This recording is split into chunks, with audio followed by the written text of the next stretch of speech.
Okay, so in this video we'll be looking at metabolic pathways and we'll be starting with glycolysis. But then before you go into the pathway, how did it come about? So we all know when you eat carbohydrate food substances, it will be digested through the alimentary canal. Then the walls of the small intestine will assimilate the soluble forms of the end products of carbohydrates and it will enter into the bloodstream. Now when it enters into the bloodstream, it becomes what we call blood glucose. Okay, so it enters into the bloodstream as blood glucose. Now this glycolysis occurs in cytosol of the cell. Okay, so it occurs in the cytosol. So into the blood, the glucose has to be transported into the cell. We have so many different types of cells in the human body system. So we have the liver cells, the hepatocytes, we have the pancreatic cells, we have the kidney cells, we have the heart cells, cardiac cells. We have so many types of cells. Now we'll be focusing on the liver cells. Okay, now the glucose in the blood has to be transported through the membranes of the cell in the liver or the liver cell. There is this glucose transporter known as GLAT. GLAT2. Actually, we have 4 of these GLAT. GLAT is glucose transporter. We have GLAT1, GLAT2, GLAT3, and GLAT4. Okay. So now, for the liver cells, each of these GLAT has a particular cell they reside. They are in the membranes of the cell. So before you can enter into the cell, you need to pass through the GLAT, provided you are a glucose. So now this GLAT2 is found in the liver membrane. It will allow the transport of the glucose, the blood glucose, into the cells of the liver. Now when the glucose gets into the cell, there is a probability of it going back. So the first enzyme of glycolysis, its work is to phosphorylate the glucose such that it will become ionic in nature. Now you all know that ionic compounds do not easily pass through membranes of cells. So that will be the first committed pathway of glycolysis. So now let's go to the board. So the first structure here you see is glucose. This is not the structure of glucose. I'm just representing the carbon atoms in glucose. We know glucose is C6H12O6. So I'm focusing on this. Glucose has 6 carbon atoms. So when you count, you can see we have 1, 2, 3, 4, 5, and 6. So this represents just the carbon framework. So now this one is glucose. Now it is now in the liver cells. Okay, so the first enzyme that will catalyze the glucose, it will catalyze the transformation of glucose to glucose 6-phosphate is known as hexokinase. So I'll be using blue marker to write hexokinase. Now hexokinase 2 is an isozyme, and we have 4 of them. We have hexokinase I to IV. The liver cells, its hexokinase, the hexokinase in the liver cells is known as glucokinase. So the hexokinase can also be found in the skeletal muscles, in the pancreatic cells, in the liver cells. Into the pancreatic cells and the liver cells, it is called glucokinase. But then aside pancreatic cells and the liver cells, any other cells you find this enzyme, it will be there as hexokinase. Okay, so this one is glucokinase. And why is it a kinase? It is a kinase because it is coming to phosphorylate the substrate. So it is phosphorylating the substrate, meaning that we need to use ATP here. And when you take the structure of ATP, if this is ATP, it has 3 phosphate groups attached to the nucleoside. This is the alpha phosphoryl group, the beta phosphoryl group, and the gamma phosphoryl group. So we'll be focusing on the gamma phosphoryl group. Now what the hexokinase will do is that it is going to cleave this gamma phosphoryl group and it will transfer it to the glucose substrate to form glucose 6-phosphate. So this will be our phosphate here.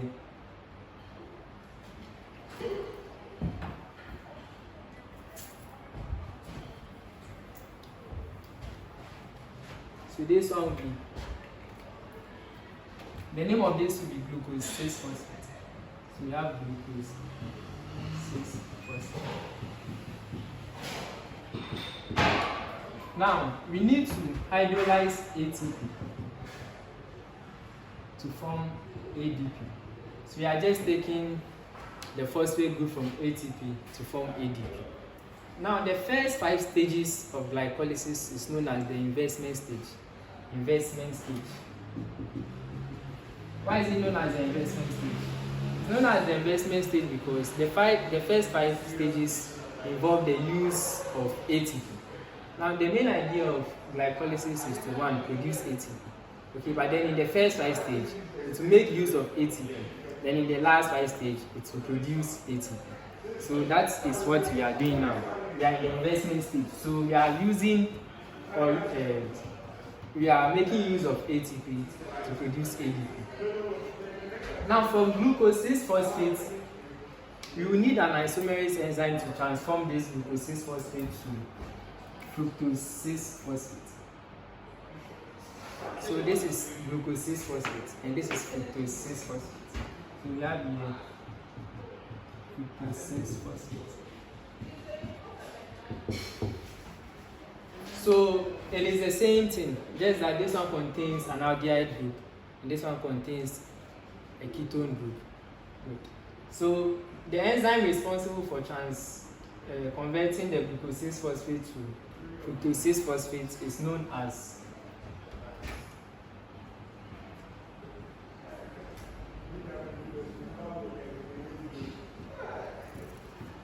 phosphohexose isomerase. Phosphohexose isomerase. Phosphohexose isomerase. In other books too, you see phosphoglucosamidase. Alright, so any of them is correct. In other books too, you see glucose 6-phosphate isomerase.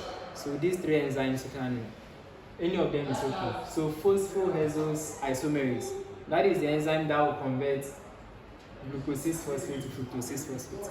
Now why are we changing it to this? We want to make sure that we get a molecule with 2 phosphates so that when we cleave it, each of the molecules will have a phosphate group. So now as fructose 6-phosphate, we are going to phosphorylate this again.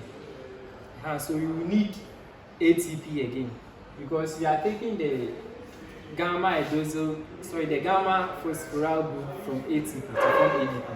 So from here, we need to throw in ATP to form ADP. So this phosphate comes here, then the phosphate from the ATP will come here. So this structure here is known as fructose 1,6-bisphosphate. So it is known as fructose 1,6-bisphosphate. It is bis because the carbon atoms holding the phosphate are separated by carbon atoms. Provided they were together, it will be biphosphate. So that is the difference between biphosphate and bisphosphate. So now, the conversion of fructose 6-phosphate to fructose 1,6-bisphosphate is the enzyme responsible for that is known as the PFK1. It's known as PFK1. This is a short form of it. So the full meaning is phosphofructose kinase 1. Phosphofructose kinase 1. At the end of the pathway, I'll come back to explain something about this enzyme. It is the limiting step for glycolysis. And note, this one is not reversible. So from fructose 6-phosphate to 1,6-bisphosphate is not reversible. Now you have fructose 1,6-bisphosphate. This molecule now has 2 phosphate groups. So it is coming to, there is an enzyme that will cleave this into 2. So the cleavage will divide it such that one will have 3 carbon atoms, the other 2 will have the same 3 carbon atoms. Okay, so the enzyme responsible for that is known as aldolase.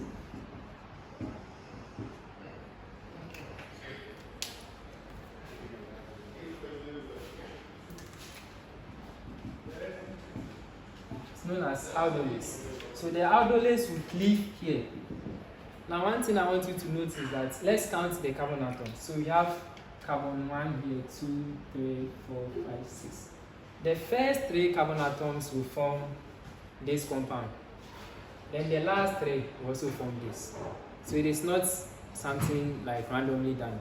The first 3 carbon atoms of fructose 1,6-bisphosphate will form a compound known as dihydroxyacetone phosphate.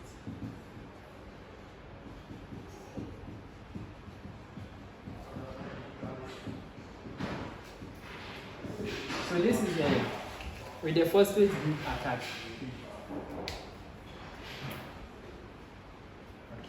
So the cleavage was done here. Now this carbon 1, 2, 3 is this.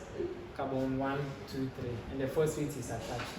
So that is dihydroxyacetone phosphate. Now the other 3, the remaining 3, which is 4, 5, 6, also form what you call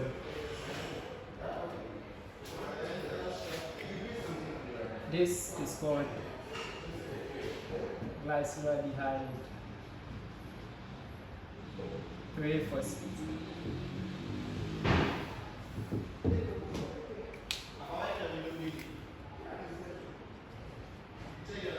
So this is glycolysis 3-phosphate and dihydroxyacetone phosphate. Now it is done by the aldolase. It cleaves this into 2 and give you this and that. The dihydroxyacetone phosphate will not continue the pathway, so it will be isomerized. It will be transformed back into this. So all this will be transformed back into glycolysis 3-phosphate, so that you get 2 equivalent molecules of this. So from here, the enzyme responsible for converting this to this is known as triose phosphate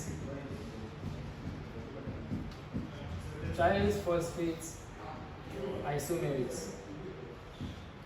So this triose phosphate isomerase will isomerize this dihydroxyacetone to this glycolysis 3-phosphate. Now, which means that you'll be getting 2 times this, because everything here is being transformed into this. So we have 2 times this. So every 1 glucose molecule gives you 2 times this molecule. And this 2 times molecule will now be converted to this structure known as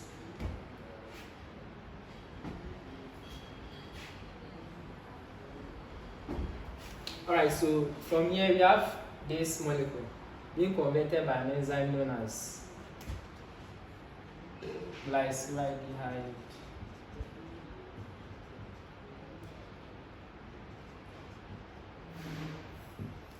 3-phosphate dehydrogenase. Let me use DH to represent dehydrogenase. So this is the enzyme that will convert this molecule into this. Now this is a dehydrogenase enzyme, dehydrogenase. So it is coming to dehydrogenate this molecule. It is coming to steal hydrogen from this to form this molecule. So you will need NAD plus inorganic phosphate to form NADH plus proton. Now let me explain this better. This is an oxidizing agent. Okay, so it is coming to steal protons from this, or steal electrons from this. After stealing the electrons, it will also throw phosphate into it. Okay, so this structure will contain 2 phosphate groups. This will contain 2 phosphate groups. Now, let's see something here. So we have NAD plus going to steal hydrogen. And we know that hydrogen, the neutral hydrogen has 1 electron, then 1 proton. So the electron and the proton cancels out to make it neutral. When it steals this hydrogen, it becomes NADH plus. It is still plus because it's still just a neutral hydrogen. So it has to go and steal another electron to neutralize this positive.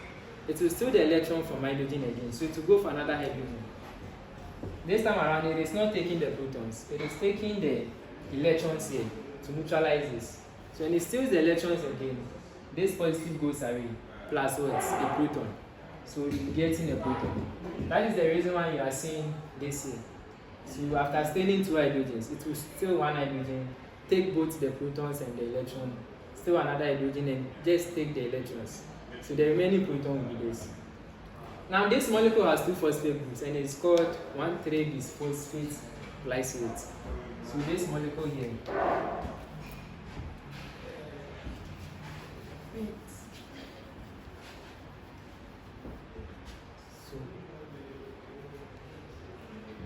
So if I can do this. So it's called 1,3-bisphosphate or bisphosphoglycerate.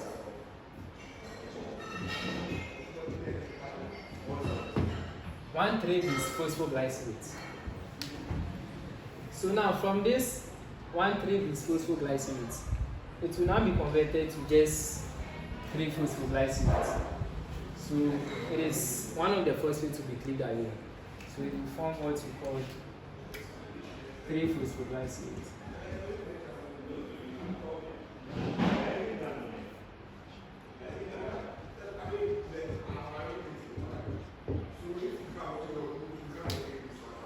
So 3-phosphoglycerate.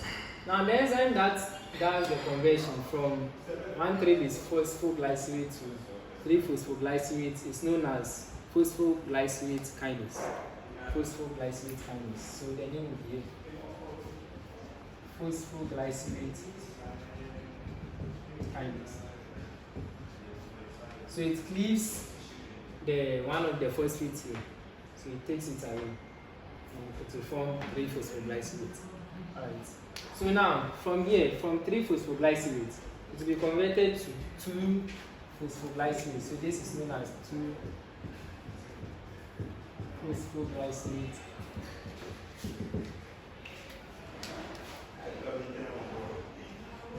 Initially, the phosphate was on position 3, but has now been converted to position 2. And the enzyme that does that is an isomerase enzyme. And the specific enzyme that does conversion of phosphates from one position to another is known as a mutase. Okay, so this will be known as the enzyme that will do the conversion will be known as phosphoglycerate mutase. So for the mutases, it will convert or take away the phosphoryl group here, and it will put it on carbon 2. So it is known as phosphoglycerate mutase.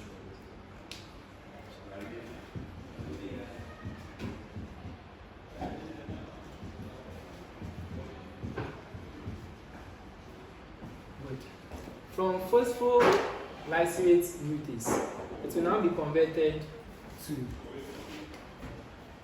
PEG, which is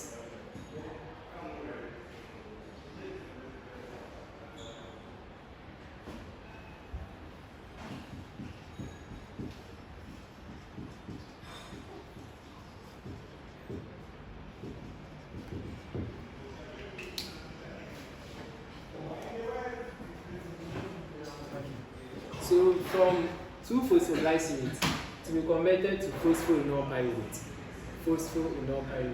And the enzyme that does that, the conversion from 2-phosphoglycerate to phosphoenolpyruvate, is also known as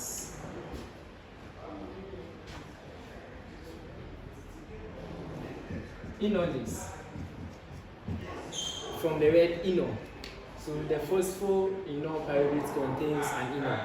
So it is the enolase that does the conversion from 2-phosphoglycerate to phosphoenolpyruvate. Now from phosphoenolpyruvate, we then go to the last step, which is the conversion of phosphoenolpyruvate to pyruvate. But then the last step is also not reversible. So when we started, we realized that step 1 is not reversible, step 3 is not reversible, then step 10 is also not reversible. So the final product is known as pyruvate. And the enzyme responsible for that is pyruvate kinase. So we have pyruvate kinase. Now, let's go back to, okay, so let's start from here. So from here, we need to throw in ADP. So we have ADP, which will be converted to ATP. Where is the phosphate coming from? When you check phosphoenolpyruvate, it contains phosphates on position 2. So the enolates will cleave away that phosphate and it will put it on ADP to form ATP. This is known as substrate level phosphorylation. There is no proton gradient here. There is no transfer of electrons. It is just cleavage of a phosphate from a substrate to ADP to form ATP. Now bear in mind that we started with 2 glyceride, 3 phosphate. So everything here should be multiplied with 2. So when you go here, it means that you actually use 2 ATP. Sorry, 2 ADP to form 2 ATP. We've actually produced 2 pyruvates. Everything here is 2. Now let's go to this step from 1,3 base. From this molecule to this. From 1,3 base phosphoglycerate to 3 phosphoglycerate. Now, from here to, you can see that the phosphate was cleaved. It was taken away. Okay, so this one too, we have to bring our ADP to ATP. So the cleavage was done here. It took one of the phosphates, gave it to ADP to form ATP. This is also known as substrate level phosphorylation. A phosphate from a substrate to ADP to form ATP. But then it is actually 2. So initially I said the first 5 processes or the first 5 stages is known as the investment stage. Now the remaining 5 is the payoff stage. Why is it the payoff stage? It's the payoff stage because we are rather utilizing ADP now to form ATP. First 5 stages we utilized ATP. We took in ATP. And then the last stages we are rather using ADP to form ATP. Now let's see the net reaction for this. We used 1 ATP here, another ATP here, that is 2. And then this time around we produce 2 ATP here, 2 ATP here, that is 4. So we use 2 ATP, produce 4 ATP. So the net ATP produced, we have net ATP, we have 2, that is 4 minus 2. So basically this is the pathway for glycolysis. Now the pyruvate is not the final step. It depends on the condition of the cell. So let's say in these cells, the environment there is without oxygen, an anaerobic environment. In such a cell, the pyruvate will be converted to ethanol. When you go to the skeletal muscles in anaerobic condition, pyruvate will be converted to lactate. But when you come to the liver cells where you have aerobic conditions, you have the supply of oxygen in the liver cells, pyruvate will undergo what we call oxidative decarboxylation to form acetyl-CoA, and that will be the starting material for Krebs cycle. So basically, this is the end of the glycolysis. This is the pathway for it. In the next video, we'll be looking at Krebs cycle. So we'll start from pyruvate, then we'll go through oxidative decarboxylation, then from there we go to the Krebs cycle. Now,